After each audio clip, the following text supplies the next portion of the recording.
ada yang memang punya misi. Ya, betul. Gitu. Kalau yang saling menghormati sih nggak ada masalah ya ibaratnya. Nggak ada masalah.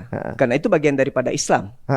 Islam itu ya namanya saja yang sudah dinubuatkan dalam kitab-kitab mereka. Misalnya dalam kitab Yeremia 28, 29, Ulangan 18. Bagaimana Tuhan yang memperkenalkan diri kepada Abraham, Ishak dan Yakub mengatakan bahwa aku tahu rancangan-rancanganku tentang anak keturunan Adam, yaitu rancangan damai sejahtera.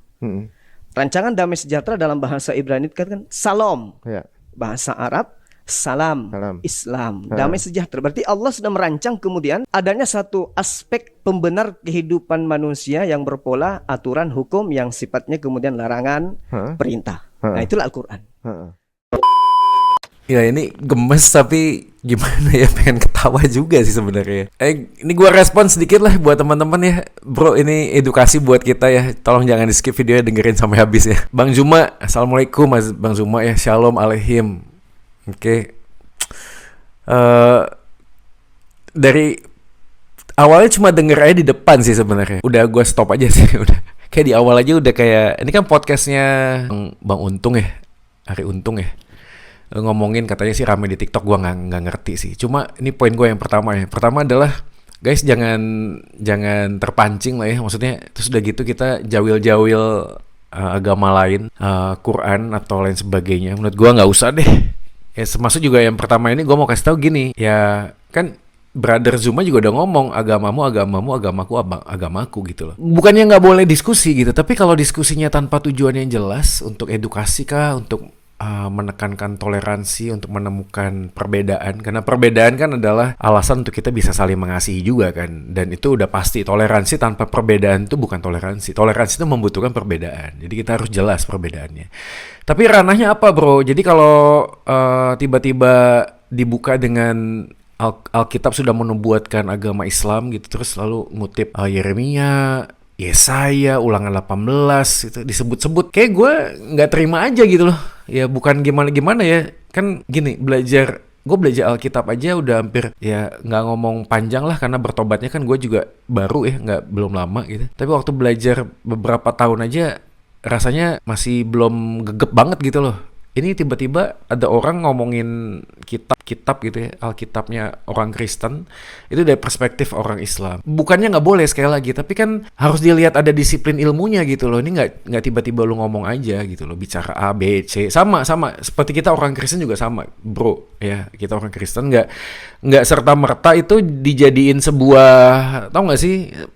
Gue juga mengasumsikan gini, orang diskusi di TikTok ya, debat di TikTok gitu, ya perlu menguji hati gitu, nih mau cari apa sih? Ya gue cuma pengen berbagi aja kebenaran gitu loh, karena di bangsa ini kita butuh memupuk toleransi, saling mengasihi, saling menghormati gitu loh, walaupun berbeda agama. Jadi harus jelas lah. Gue pernah juga kok diundang di beberapa universitas itu diskusi dengan mahasiswa dan fine, oke kok ya.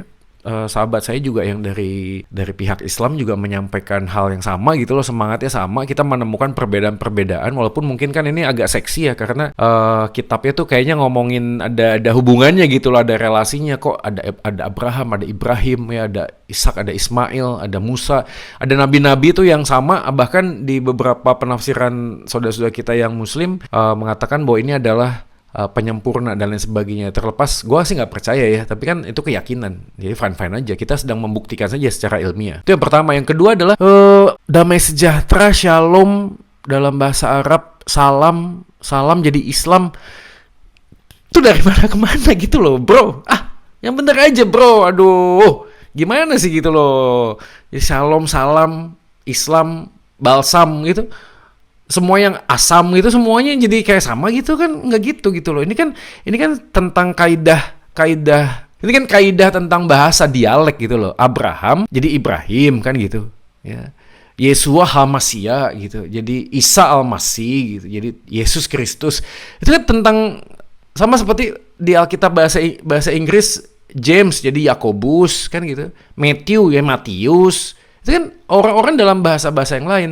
Jadi penamaan kata itu tidak akan mempunyai arti tanpa kita memahami siapa dan apa yang kita sedang sampaikan katanya. Jadi teks tanpa konteks itu nggak ada arti apa-apa bro.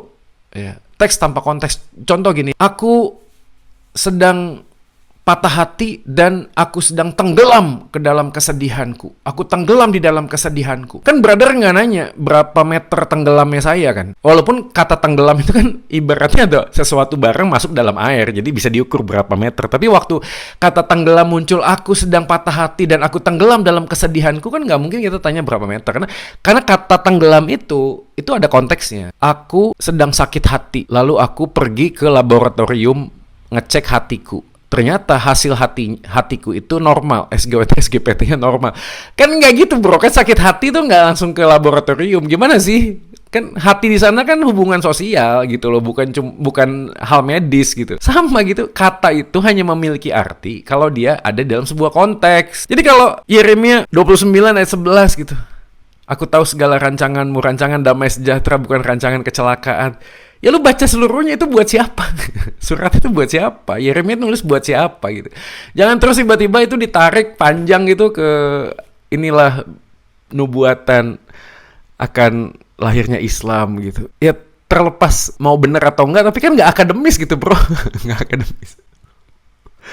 Dan lagi pula kan harus membaca Alkitab dengan perspektif orang Kristen dong. Presupposisinya harus jelas kan. Tau gak sih? Kan studi ilmiah tuh, pakem itu ada gitu loh. Lu baca sesuatu, kan ada pakemnya. Makanya juga buat teman-teman kita, buat saya juga termasuk orang Kristen gitu loh. Buat pendeta-pendeta yang mungkin khotbah, lalu ngambil satu ayat, lalu dikhotbahin gitu. Ya kan harus baca semuanya, minimal at least tahulah latar belakangnya, ini siapa yang nulis, untuk siapa gitu. Itu paling dasar gitu loh, supaya kita bisa memahami ayat yang kita baca ini sebenarnya bicara tentang apa gitu. Apakah ini bicara tentang agama, bicara tentang pemerintahan, kan betul nggak? Karena kan pada waktu Yeremia, Yesaya, itu kan harus dilihat konteks bangsa Israel itu kan terkait dengan pemerintahan. Ya, pemerintahan yang ya bangsa Israel saat itu, di zaman saat itu gitu loh. Maka penafsiran itu penting. Kenapa? Karena kita ada di zaman modern. Sedangkan buku-buku ini itu ditulis di tahun-tahun yang di abad-abad kuno. Sekali lagi bukan berarti nggak relevan, tapi harus memahami dulu makna atau amanat teksnya itu apa gitu loh. Ini bicaranya tentang apa dulu gitu loh. Ini siapa yang dapatin, baru kita dapatkan sebuah pelajaran melalui kisah tersebut. Jadi nggak damai sejahtera, shalom, salam, Islam itu enggak gitu. Melalui konten ini gue pengen mengajak kita semua untuk ayo jaga hati. Ya udahlah gini loh, kalau memang studinya akademis ya tujuannya jelas lah. Kalau memang mau diskusi, saya pernah diskusi juga sih titik temu antara Islam dan Kristen. Ya kesimpulannya ya nggak ada titik temunya, tapi ada beberapa hal yang menjadi kebenaran umum. Kebenaran umumnya adalah kebaikan itu penting, kemanusiaan itu di atas keagamaan. Sama kebenarannya adalah begitu kan. Yesus mengatakan kasihlah Tuhan Allahmu, kasihlah sesamamu manusia seperti dirimu sendiri. Kan nggak ada syarat dan ketentuan bro, nggak ada warna kulitnya sama, nggak ada strata ekonominya, nggak ada. Ya sesama manusia adalah gambaran dari apa yang di Alkitab dinyatakan di dalam kitab Kejadian ketika manusia itu diciptakan oleh Tuhan, yaitu segambar dan serupa. Jadi waktu lu respect manusia, lu respect penciptanya. Waktu lu melukai manusia, lu melukai penciptanya. Itu paling dasar ya, gambar dan rupa. Manusia diciptakan oleh Tuhan. Tapi kalau di dalam iman Kristen dilanjutkan dengan kejatuhan manusia dalam dosa. Jadi ada keterpisahan. Manusia itu tidak lagi ada hubungan dengan Tuhan. Maka relasi kita yang terganggu dengan Tuhan membuat relasi kita dengan sesama juga terganggu. Kenapa? Karena dosa. Maka dosa itulah kemudian diselesaikan oleh Kristus. Kristus datang dalam dunia ini, mati menebus dosa kita supaya mengembalikan relasi kita dengan Tuhan. Nah, waktu kita punya relasi yang benar dengan Tuhan, kita belajar untuk apa? Belajar untuk punya relasi yang baik dengan sesama kita dan juga dengan diri kita. Ya karena Kristus itu memberikan sebuah jawaban. Bagaimana kita belajar mengampuni. Kenapa saya bisa mengampuni? Karena saya sudah diampuni lebih dahulu. Saya belajar untuk menerima orang lain. Kenapa? Karena Tuhan pun menerima saya yang berdosa, yang tidak layak untuk diterima sebenarnya. Tapi saya belajar menerima orang lain dengan segala kelemahannya karena saya pun diterima oleh Tuhan, oleh Kristus. Saya berharga. Karena Tuhan Yesus menerima saya berharga. Jadi saya melihat manusia yang lain, ya saya juga melihat mereka itu berharga. Terlepas dari banyak kelemahan, ya mungkin ya minta maaf sekali lagi ada orang-orang yang lahir dengan kebutuhan khusus, ya tetap berharga di mata Tuhan. Kenapa? Karena Kristus menerima setiap orang. Apapun bentuknya, apapun latar belakangnya, Kristus menerima. Nah itu semua pelajarannya. Tapi sekali lagi melalui konten ini saya mengajak kita untuk menjaga hati. Kalau mau denger di TikTok dan lain sebagainya, yuk kita belajar untuk tidak terpancing gitu ya, dengerin aja ya. Nah, Soli Deo Gloria, saya Joy Manik, saya pamit. Semoga kita semuanya bersemangat dan menjaga toleransi. Bye-bye.